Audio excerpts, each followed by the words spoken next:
Welcome to a new episode of First Laps from the Suzuka paddock in Japan after qualifying ahead of the Japanese Grand Prix. Pole position for Andrea Kimi Antonelli, who put in a really solid performance throughout the day. Already started in FP3, then he kind of built it up throughout qualifying, exactly in the way that he kind of explained in China. Because in China he said, I still need to work on my risk versus reward management. Sometimes I'm risking too much in the free practice session. As you've seen in Melbourne with the crash. So that was one element to work on, and basically today was a textbook example of how it should be. So Antonelli building on the momentum from Shanghai and following it up with a really good pole position here. Having said that, George Russell didn't feel completely comfortable in the Mercedes car. Toto Wolff admitted after qualifying, Toto Wolff still in the hospitality over there, by the way, but he admitted after qualifying that they made some setup changes going into qualifying, and they thought they would have a relatively minor effect. But in real life, they kind of made the car on the nose a lot more. That meant that the rear end of the car got a bit loose, and that kind of explains why George Russell complained about oversteer all the time, especially in Sector 1, fighting the car through the S's. And that kind of explains the gap. It's not something that you can change because, of course, we are on the Parc Fermé conditions now. So George also has to live with it in the race. Might be a little bit less problematic on Sunday, given that everything is not so much on the limit. Well, also qualifying is not so much on the limit nowadays, but in a race run, that's even less the case. So that might come towards George a little bit, but let's see how it goes tomorrow. The third guy in the press conference and also the third guy on the grid tomorrow is Oscar Piastri. You can say it's somehow surprising that McLaren got ahead of the Ferraris. On the other hand, it perfectly fits the pattern that we talked about yesterday. Andrea Stella explaining that they are able to get more and more, not just out of the car, because he still thinks the chassis side and the aero platform can be improved. That will happen with upgrades, but they are able to get more out of the power unit, the learning process together with Mercedes HPP. Of course, that's why they kind of underexploited the power unit in Melbourne. We all know what happened after that in Shanghai, but McLaren feeling they are kind of getting there, and their power unit deficit in terms of understanding how to optimize the energy management is significantly less compared to the factory team, compared to the beginning of the season, the first race weekend, and that's reflected in the performance that Oscar Piastri put in. He had the upper hand over Lando, but Lando, fighting some reliability issues throughout the weekend, and therefore said that, he's kind of chasing and then running behind the facts a little bit this weekend. Maybe he can make up for that tomorrow, but that was pretty much the story of qualifying. Still, the fact that McLaren is able to compete with Ferrari was kind of worrying for Lewis Hamilton. He was in the pen and said, well, they are there now. And that's a fact that cannot be denied. When I put that to Charles Leclerc, Charles said, well, I basically expected this because we all know what kind of team McLaren is, how good they are in terms of development. We also know that they didn't really optimize the PU side of things in the first two weekends. So he always expected McLaren to make the step. But he said, well, it does show that 2026 is more a development race than ever before. And that Ferrari has to be on top of their game in that development race to be able to fight for podiums and ideally keep fighting for podiums and ideally one day fight for race wins. So it's not, I wouldn't want to say a wake-up call, but it's something that both Charles Leclerc and Lewis Hamilton mentioned today. Their situation at Ferrari is still an awful lot better than the situation Max Verstappen finds himself in at Red Bull. Red Bull struggling massively once again. Max even got knocked out of Q2, which is something we don't see that often, especially not if it happens based on pure pace like it did today. But massive issues with the car balance. We already talked about that yesterday and Friday. Max said I had two extremes, one with massive understeer, then it changed to massive oversteer. Usually Red Bull is quite good in looking at the Friday data and then coming up with a decent balance just before Parc Fermé and therefore just before the start of qualifying. But nothing like that today because the issues were far from fixed. Basically exactly the opposite, because I talked to Max afterwards in the Dutch media session in the media pen, and Max said, well, the feeling I had in qualifying was even worse. It was basically back to FP1, and that was the worst version of the car that we've had all weekend.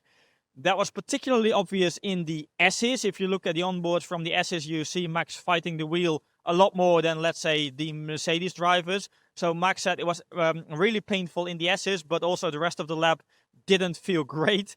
He said we're also losing in, like yesterday they lost a lot in the high speed and the medium speed. He said today also the feeling in low speed corners got a lot worse. So that's basically the entire spectrum. It tells you everything that you need to know. Maybe more concerning is that both drivers, Max Verstappen and Isack Hadjar, said that the situation now is different from the last couple of years, and it's different in two ways. First of all, last year also the Red Bull car was really difficult to set up, really difficult to get in the right balance window, but once everything worked, then the car was actually quick. And Hadjar, even though he was still at the sister team last year, Hadjar said, well, last year the Red Bull car was difficult, but in theory it was quick. This year our car is difficult to handle and it's slow. So that's a completely different story.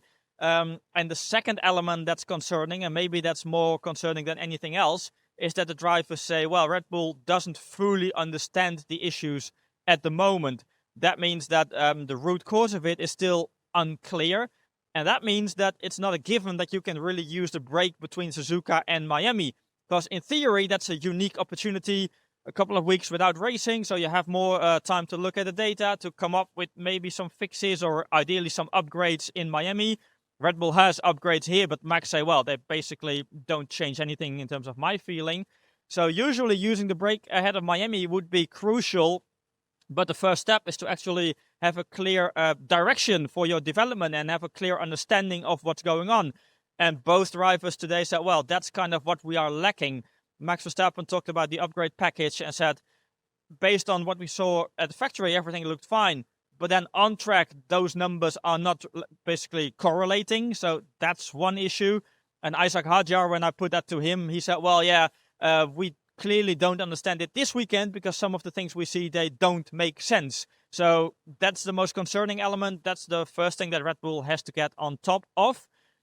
The overall picture, so Red Bull struggling, Max Verstappen still not liking these regulations, led to quite a philosophical Max in the media pen, because he said, I have some life decisions to make. And then he got asked, okay, can you elaborate? And then he said, yeah, well, my life in this paddock. So his future in Formula One, basically. And then he elaborated a bit more after that in the Dutch media session. And Max Verstappen said, well, for any athlete in the world, it all starts with joy, like enjoy what you are doing. And especially if you need to go to 24 and then this year now 22 races, Max said you have to enjoy what you're doing in life. And Max Verstappen said, at the moment, I'm not enjoying my life in Formula One at all. Of course, that kind of relates to his motivation, because Jos Verstappen said, his dad, okay, if Max is not enjoying, I'm afraid that he might lose his motivation at some point. Max replied by saying, well, behind the wheel, I give everything I've got. But again, if I don't enjoy it, then I have some decisions to make. The Max Verstappen that we saw today is different from the Max we've seen throughout the years in the last couple of seasons. And basically there are two reasons for it. Max has been here before with Red Bull struggling for pure performance. But in the last couple of seasons, he always had a clear idea of where to go. And the team had a clear idea of where to go. And today Max admitted, well, we don't fully understand the issues yet. So that part is different. And the second element that's different is that in recent years, Max Verstappen, even though Red Bull was struggling for pace, he still enjoyed Formula One and he enjoyed these cars. And as we all know by now, he clearly doesn't enjoy the cars now. He kind of changed his strategy a little bit because the conversations behind the scenes with the FIA and F1 are ongoing. But Max said in public, in the media, I made my point by now. Everyone knows what I think. So he's not really criticizing the Rex that much in public. But his opinion is unchanged, especially if you look at the onboards and you see him losing 50 kilometers per hour with super clipping through 130R. So those elements combined make that Max Verstappen said today, I have some life decisions to make for the future. That also brings us to the final topic, and that's kind of how a qualifying lap around Suzuka has been for drivers in general. When I put that to Max and mentioned the 50 kilometers that he lost with super clipping, he said, well, that tells you everything that you need to know. But some more drivers were outspoken. Charles Leclerc said it's still the case, even though the FIA intervention for this weekend helped, because he said without it, it would have been a lot worse. But it's still the case that the more you try to push in Q3 and the more risk you try to take, the more you get punished as a driver. And that's unnatural. It's not how it should be. It's also something that was echoed by Carlos Sainz. And Fernando Alonso still went some step further, because Fernando said, oh, the challenge of Suzuka, like the driver's challenge, that's fully gone now, according to Fernando.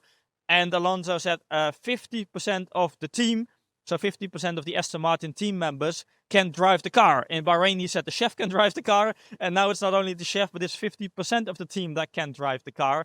One funny bit to finish with is that when I put that to Max and I said, well, is Suzuka still a challenge?